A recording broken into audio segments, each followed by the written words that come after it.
حضور صلی اللہ تعالیٰ علیہ وسلم کے تعلق سے سب سے جامع اپنے افراد کو اور مانع دخول غیر سے ایک شخص نے تعریف کی ہے، اور اس شخص کا نام حضرت حسان بن ثابت رضی اللہ تعالیٰ عنہ ہے۔ کیا فرماتے ہیں آپ؟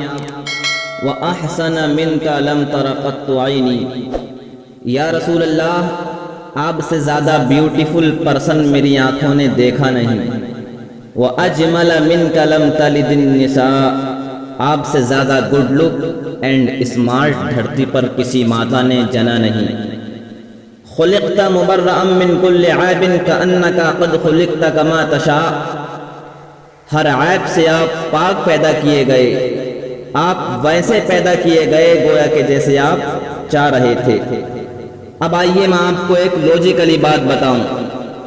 حضرت حسان کا سینٹینس ہے، میری آنکھوں نے دیکھا نہیں اور آج تک کسی ماتا نے جنا بھی نہیں۔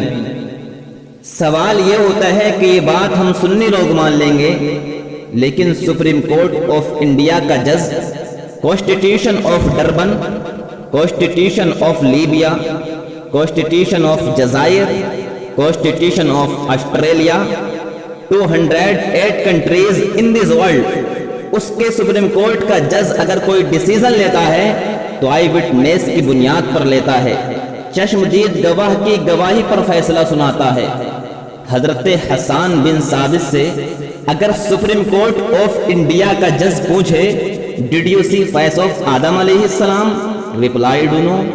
Dead you see face of داؤد علیہ السلام، replied no. Did you see face of موسیٰ علیہ السلام، replied no. Did you see face of ابراہیم علیہ السلام، replied no. Then how can prove the prophet beautiful in all anbiya, in all messenger, in all human, 1,24,000 year about messenger sent done by Allah on this land, exception pyare Mustafa sallallahu alaihi wasallam? You did not watch, you did not look, you did not see any Rasul, any messenger, any prophet. اے حسان، 1,24,000 انبیاء ہیں، ایک نبی کو دیکھا اور اتنا بڑا دعویٰ کر دیا کہ یہ نبی سب نبیوں میں جمیل ہے، یہ رسول تمام رسولوں میں حسین ہے، یہ نبی تمام انسانوں میں ہینڈسم ہے۔ تو اس دعوے کی تائید کے لیے موقع واردات پر آپ کا موجود ہونا ضروری ہے۔ آپ کے لیے یہ لازم ہے کہ آپ نے آدم علیہ السلام کو بھی دیکھا ہو، آپ کے لیے یہ ضروری ہے کہ آپ نے نوح علیہ السلام کو بھی دیکھا ہو، آپ نے ابراہیم علیہ السلام کو بھی دیکھا ہو، آپ نے موسیٰ علیہ السلام کو بھی دیکھا ہو، آپ نے عیسیٰ علیہ السلام کو بھی دیکھا ہو، اور آپ نے صرف ایک نبی کو دیکھا۔ آدم علیہ السلام کا زمانہ پایا نہیں، نوح علیہ السلام کا زمانہ پایا نہیں، عیسیٰ علیہ السلام کا زمانہ پایا نہیں، تو سپریم کورٹ آف انڈیا کی عدالت میں آپ کی بات کیوں مانی جائے گی؟ وہاں تو آئی وٹنس لگتا ہے۔ تصورات کی دنیا میں حضرت حسان بن ثابت رضی اللہ تعالیٰ عنہ ہم سنیوں کی کلائی پکڑ کر رہنمائی کرتے ہیں۔ Don't worry follow me, I have one eye witness, let's go to leader of angels named جبرائیل علیہ السلام سے پوچھ لیتے ہیں، اے جبرائیل امی، کیا آپ نے آدم علیہ السلام کو دیکھا ہے؟ کہاں ہاں دیکھا ہے نا۔ آپ نے موسیٰ علیہ السلام کو دیکھا ہے؟ کہاں ہاں دیکھا ہے نا۔ آپ نے عیسیٰ علیہ السلام کو دیکھا ہے؟ کہاں ہاں دیکھا ہے نا۔ حضرت جبرائیل علیہ السلام کہتے ہیں، تمام نبیوں کے یہاں میسج میں ہی لایا ہوں، تمام نبیوں کے یہاں شریعت میں ہی لایا ہوں، سسٹم میں ہی لایا ہوں، اصول میں ہی لایا ہوں، توریت میں ہی لایا ہوں، انجیل میں ہی لایا ہوں، قرآن میں ہی لایا ہوں۔ تو اے جبرائیل امی، آپ تو آئی وٹنس ہیں، ہر نبی کو لائیو دیکھا ہے، ہر نبی کو فیس ٹو فیس دیکھا ہے۔ Tell me please who is beautiful, who is handsome, اخبرنی من فضلک من احسن الناس من اجمل الناس۔ تو طائر سدرہ جواب دیتے ہیں، قلبت الارض مشارقها ومغاربها لم اجد رجلا افضل من محمد صلی اللہ علیہ وسلم۔ میں نے مشرق کو بھی دیکھا ہے، میں نے مغرب کو دیکھا ہے، میں نے شمال کو بھی دیکھا ہے، میں نے جنوب کو بھی دیکھا ہے، یہاں تک کہ میں نے زمین کو بھی الٹ پلٹ کر کے دیکھا کہ کوئی نبی سے زیادہ ہینڈسم مل جائے۔ جبرائیل علیہ السلام، چاروں طرف پبلک رہتی ہے، مشرق مغرب شمال جنوب میں پبلک رہتی ہے، ادھر ادھر ڈھونڈا تو بات سمجھ میں آتی ہے، زمین کو الٹ پلٹ کر کے کیوں دیکھا؟ کیا زمین کے نیچے پبلک رہتی ہے؟ اگر ہاں تو یہ بات تو کبھی آپ نے بتائی نہیں، نہ ہی کسی شریعت میں آئی ہے، نہ ہی Darwin, Einstein, Newton, Nikola Tesla scientist نے بتایا کہ زمین کے نیچے پبلک رہتی ہے۔ پھر زمین کو پلٹنے کی وجہ کیا ہے؟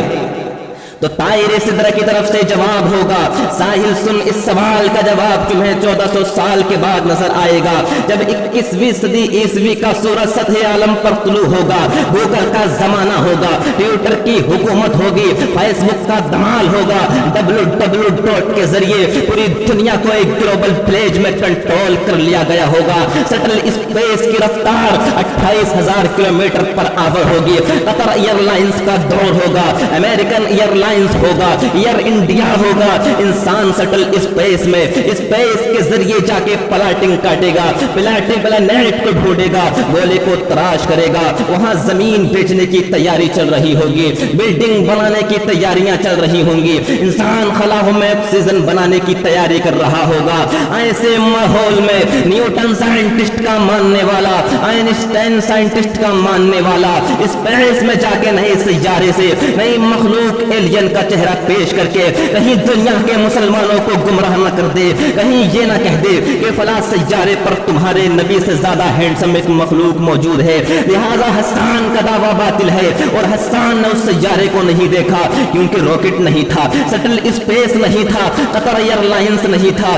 ایسے ماحول میں جب 21ویں صدی میں انسان نے سٹل اسپیس بنایا، نئے سیارے کو ڈھونڈا، لہذا نئے سیارے سے نئی مخلوق ایلین ہے جو تمہارے نبی سے زیادہ خوبصورت ہے، اعتراض پیدا ہونا تھا۔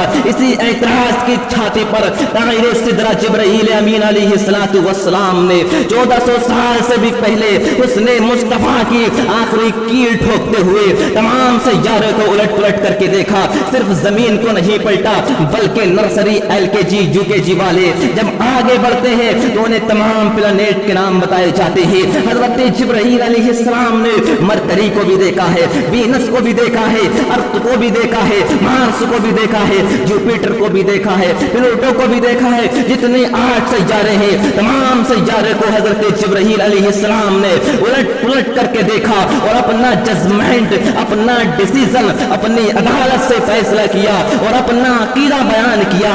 اس عقیدے کی ترجمانی اگر کوئی عام مولانا کرتا، نیوٹن سائنٹسٹ کے ماننے والے انکار کر دیتے، مسجد کا امام کرتا تو آئنسٹائن کے ماننے والے انکار دیتے، مگر اللہ تبارک و تعالی نے جبرائیل کا عقیدہ ایسے سائنسداں سے بیان کروایا جس سائنٹسٹ کے سامنے نیوٹن کی تھیوری کا بھی جنازہ نکلتا ہے، آئنسٹائن بھی گھٹنا ٹیک دیتا ہے، نکولا ٹیسلا کی تھیوری کا تحقیق کا کٹورا لیے پھرتی ہے۔ اس عظیم سائنٹسٹ کو پروردگار عالم نے 10 شوال 1272 عیسوی ہجری کو 14 جون 1856 عیسوی کو بریلی کی دھرتی پر تصورات کی کروٹیں دلاتا ہوا امام احمد رضا کے نام سے پیدا کرتا ہے۔ امام احمد رضا نے جبرائیل کا عقیدہ جب دنیا کی عدالت میں بیان کیا تو ارشاد فرمایا، یہی بولے سدرہ والے جانے جہاں کے تھالے، سبھی میں نے چھان ڈالے، تیرے پائے کا نہ پایا، تجھے یک نے یک بنایا، تجھے